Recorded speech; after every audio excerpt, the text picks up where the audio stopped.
Welcome to the AFR Saints channel, where we provide you daily content on your favorite team, the New Orleans Saints. Do us a favor and hit that subscribe button. Be sure to leave your comments below and smash that like button. Who dat? If you watch Monday Night Football last night, the Packers emerged victorious over the Rams, 24-12.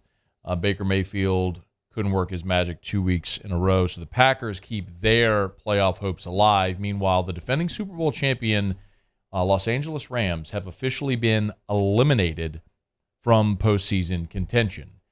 All of this does have a very local angle, which I will explain here momentarily. But first, here's what Sean McVay had to say after losing to Green Bay and being eliminated from the postseason 1 year after winning the Super Bowl. This is the reality that we're in, and this is where we're at. There's a lot of things that when you look at it, especially when you get a chance to step back after the season's over, right, how do we try to avoid some of these things? My job is to focus on let's finish up the season, with the right competitive spirit, with the mindset and mentality that's reflective of who those guys are in the locker room and who those coaches are, and that's what we'll do. But there's been a lot of things that I've kind of thought about, that I think you can make sense of why you've gotten here, but it still doesn't make it any easier, and it's a very humbling season for sure.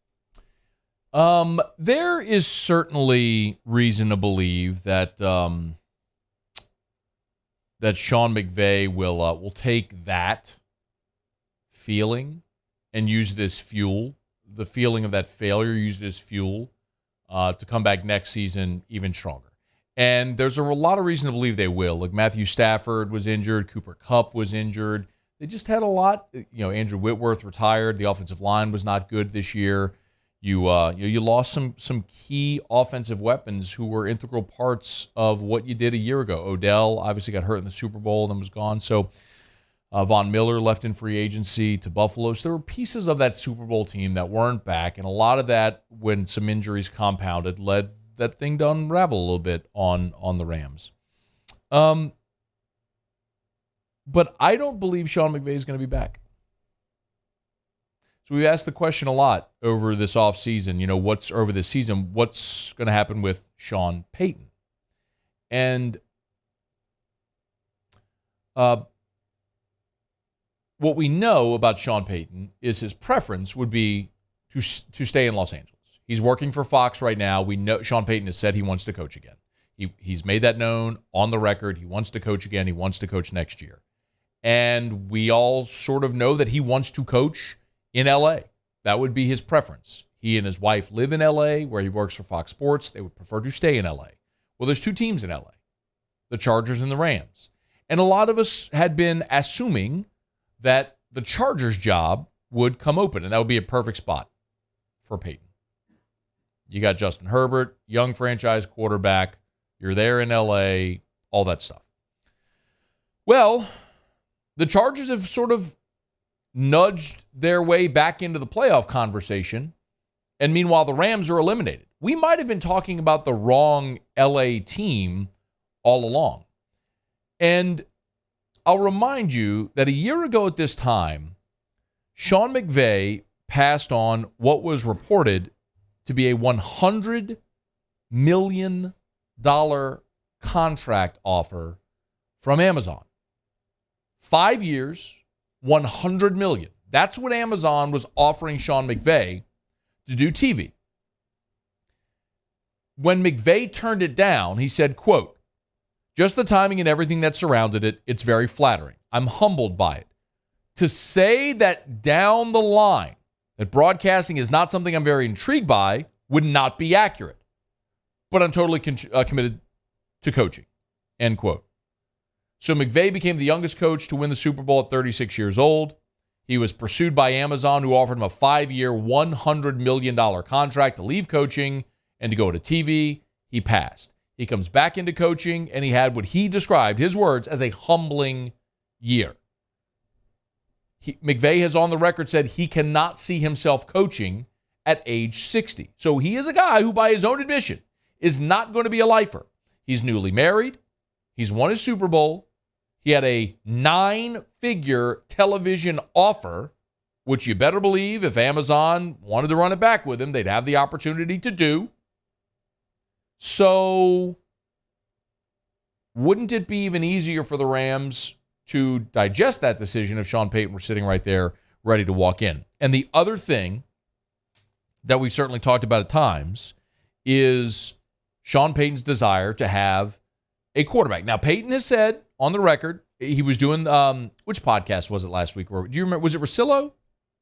It was the Russillo pod. Yeah, it was Russillo. So on the Russillo pod last week, Sean Payton, I'm paraphrasing here, said, unless you can find that. I don't know if you can find that real quick for me. But Sean Payton was asked by Russillo about the whole quarterback, because the assumption has been he wanted to be in one of the coasts and he wanted to go somewhere that had a good quarterback situation. And what Payton said was, look, teams that have good quarterbacks, those jobs aren't open generally. And one of the things Jeff Duncan said in his speech, you have it? Yeah, this was Payton on Russillo pod. Thank you. Look, I read some of these things where this is what he has to, and it's like it's nonsense. The quarterback is important, but the functionality from front office to ownership is everything. And so it won't be because a club is not in position with a current franchise quarterback. I mean, those jobs don't come open. I mean, if the quarterback's a franchise player, they're probably winning. But it's going to be a lot more dependent on the leadership in the front office and the ownership. It's exactly what Jeff Duncan wrote in his piece, which is why we thought, hey, look, New Orleans would make sense if it were available, because he's tight with Mickey Loomis and he knows the structure there.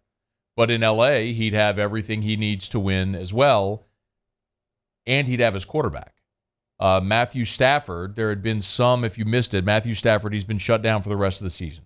He's got a spinal cord contusion. So there had been some conversation about Stafford retiring. Well, Matthew Stafford's wife, Kelly Stafford, has a podcast called The Morning After Podcast, hosted by Kelly Stafford. Okay. And Matthew Stafford was a guest of his wife, Kelly Stafford's, on her podcast, where they talked openly about if he was going to retire. And a lot of people are asking this, which I already know the answer to, but retirement. Are you retiring? Oh, no. Okay, thank you. Sorry. I figure like I say it, but no one listens to me. I mean, that ain't a Tom and Giselle thing where they're arguing about it. She asked him, he says, oh, no. She's like, thank you. Oh, she's like, thanking him for saying it on the record. So Stafford's going to be back. Cooper Kupp is going to be back. A lot of the things that caused, do you realize the Rams offense this year is literally dead last in the NFL in total offense? They're literally dead. They're 32nd out of 32 in total offense in yards per game. They're the worst offense in football.